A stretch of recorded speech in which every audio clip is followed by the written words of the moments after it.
Hey everybody, this is Chris DiFurio with Keys to the Shop. Welcome to another edition of Shift Break. I'm so excited to present this show to you today about the broken chair. This is an episode that's focused on leadership and on a topic that's so critical for the thriving of our companies and, more importantly, the thriving of our staff and the culture within the store. So looking forward to sharing that with you today. Now, one of the critical elements of running a great store is that you stay on top of details like cleaning. And it's not just the cafe. We're talking about the equipment in the cafe, too. It needs to be cleaned and cared for in order to make amazing coffee. And for that job, for any coffee cleaning job, I recommend and use our sponsor, Ernex. Ernex has been creating cleaning products for the coffee industry for over 80 years. They've developed products to use on a very wide range of specific equipment, such as cleaners for cold brew, steam wands, grinders, brewers, espresso machines, and they even have the world's first dedicated cleaner for roasters. Ernex works hand in hand with professionals across the globe to make sure that what we end up using in the store is both effective and easy to use. And using Ernex products for me is just like, for example, Cafiza. Using that in the store is like magic. I just feel like a cleaning wizard. And it's just easy to use. It works effectively. And what more can you want? The bottom line here is that clean equipment makes the best coffee, and the best cleaning products are made by Ernex. So get them in your shop. Find out more information by visiting their website, ernex.com. Now, today's Shift Break is also brought to you by Odeco. One of the keys to running a great shop is managing your inventory. It's not the most glorious of tasks, but it has to be done. And managing your inventory keeps your costs of goods in line. You want to always stay stocked with the right stuff. And it's easier said than done, obviously. You know as well as I do that it's a challenge to keep on top of the uncertainties that you face every day, week, or month. And that's where our sponsor, Odeco, comes in. Odeco uses artificial intelligence to put your POS data to work, and then it acts as a virtual purchasing agent to place orders for exactly what you need based on your sales history, weather, even local events, and it has a more than 90% accuracy rate in predicting future sales. Odeco AI basically obsesses over every item to predict, fulfill, and manage your inventory. And they've helped their partners cut waste by 50%, reducing food costs by 9%. And it saves owners and managers like 2 to 5 hours per week, which who would not want that? I know I certainly would. So if you want to cut waste, save time, and streamline your ordering and inventory system, then you need to sign up for Odeco. Find out more information. Visit this link, odeco.com/keys to the shop, so they know it came from this show. Again, that's Odeco, ODEKO.com/keys to the shop. Okay, so now on to today's episode. Now, I want to tell you a story. Imagine a customer comes into the shop, buys a drink, goes to sit down, do some work, or enjoy a little break in the day. Everything is fine until they start to sit down and realize that the chair is broken. They realize this a little bit too late, and it sends them and their drink to the ground, not the break that they had in mind. They complain to the manager, of course, or the barista or whoever, that the chair is broken and it needs to be fixed. Of course, you and I would expect that the manager would apologize, get rid of the chair or fix it or something, make things right by the customer. I want you to imagine, though, telling the customer that they are at fault because they did not sit on the chair the right way. You see, the chair has been here for a long time, and regulars know all about it in all of its, idiosyncrasies. It's understandable that, as a new customer, they don't know about this, but now you do know. So, go on, be careful. Nothing changes. No fix, no apology, just an encouragement to accept the dysfunction and move on. We would never let that happen to a customer. We would never react that way. But we do it to baristas all the time. Similar to the reasonable expectation a customer has for that chair, to be able to support them as they sit, your staff in the cafe have an equally reasonable expectation that the structure of the organization and the people who operate the company will support them as they work within it. When it does not happen that way, there is rarely anything done about it, except at most to verbally maybe acknowledge the dysfunction, if anything happens, a verbal acknowledgement of, things are weird, and then let it filter back into the woodwork to be experienced again later. It's been here a long time. Regulars know all about it. It's just a accepted dysfunction. Now, recently in Seattle, a group of baristas decided that they'd had enough of being told that they were sitting in the chair wrong, and the way that they were being treated was the way that they had to accept. And, we're tired of nothing being done about it, tired of falling onto the ground instead of being supported. And they decided to walk out.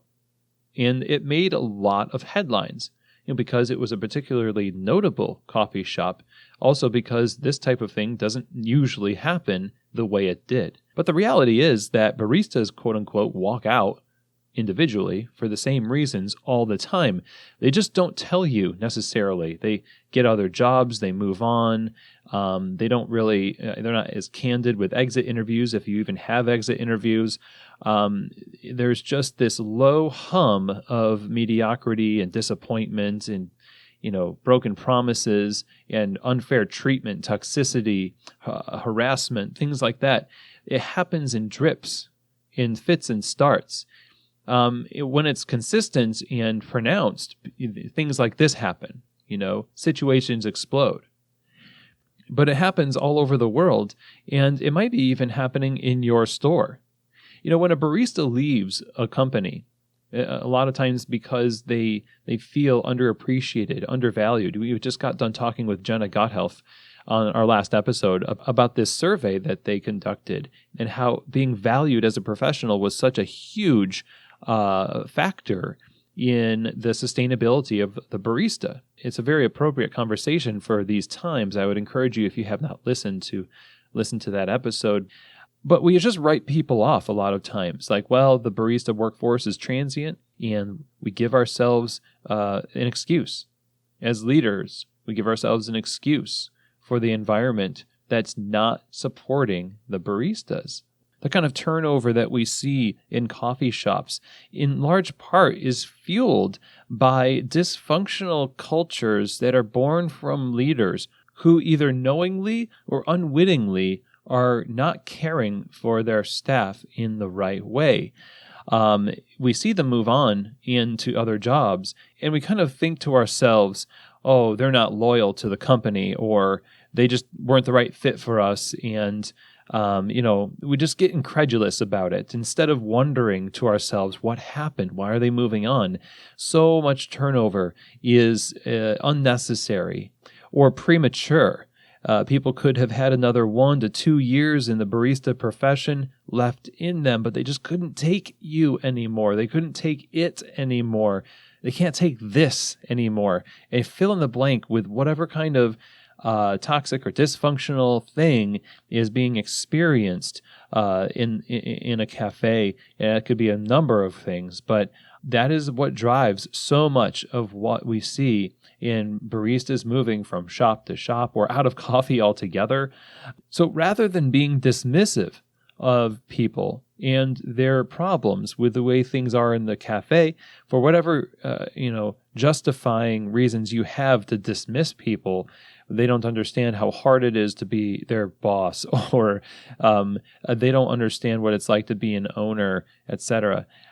It is the job of leaders to take time to do a self-audit regularly, to examine how they impact the lives of the people that they lead, who rely on them to support them and provide stability the same way a chair would to somebody who reasonably thinks, hey, I'm going to sit down in this chair. I don't expect it to fall. Question here is this: what can we do to support baristas? What can we do to support our staff? And I'll include managers in that too. What can be done? There are lots of practical ways to care for your staff, paying them well and on time, provide a safe place for communication and feedback, give opportunity for growth, follow through on your promises to them, give a voice to them in decisions that impact their professional lives in the shop. Have clear communication of expectations and give them tools and resources to accomplish those expectations. The list can go on and on of things that can be done to create an environment where people are cared for, where they can trust that the structure of the place will hold their weight as they are there maybe 2 years, 3 years, maybe even farther than that. All the good things that a barista can experience in the cafe from leaders starts with leaders who have the right mindset toward both their own position and responsibility in the cafe and how that impacts the baristas and their own view toward baristas. You need to have a mindset going in, basically, that being a leader with authority is a position of care first for people, then for the system that should be designed to benefit both the customers and the staff. Think of your staff as customers, as your customers. If you're a manager, your customers aren't necessarily the people walking in. They're the people who answer to you. They're the people who you need to answer to also. You need to have the mindset going into this that your authority is going to be used for the benefit of others, and it's going to benefit you, especially if you do it that way. It's not just for yourself. You're going to, like I said, you're going to benefit from it. You're going to grow. You're going to be able to put it on your resume. How well do you serve the staff? How well do you lead them and provide for them and constantly create proactively a structure that provides the things that, I just listed off and more?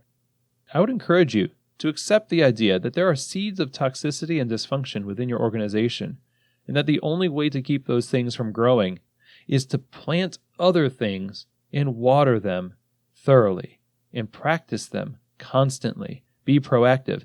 If you just do nothing, if you're not proactive in creating an environment of these opposites of dysfunction, then this is where toxicity grows. And there's no neutral stance here. You're either working to care for people in practical ways, or you're going to inherit dysfunction and lose people in sometimes a spectacular fashion. We need to fix the chair or replace it with something better. Our staff are counting on us. Now we need to be able to count on ourselves to take action. I've linked in the show notes past episodes that cover a lot of these topics of leadership that I think is going to be helpful to you. Think of this as a library for your leadership self-audit. The topics range from your view of authority to setting up systems for everyone's benefit and everywhere in between, both solo episodes and episodes with guests. You owe it to yourself, and you owe it to your people and to the coffee industry at large to invest more into learning how to be a great leader. And speaking of coffee at large, I would encourage you to also follow Coffee at Large on Instagram, just at Coffee at Large, if you want to learn more information about the situation that inspired this particular episode. So, that's it for today's show. I hope you enjoyed it. I hope that this was useful, encouraging, and inspires you to take some action.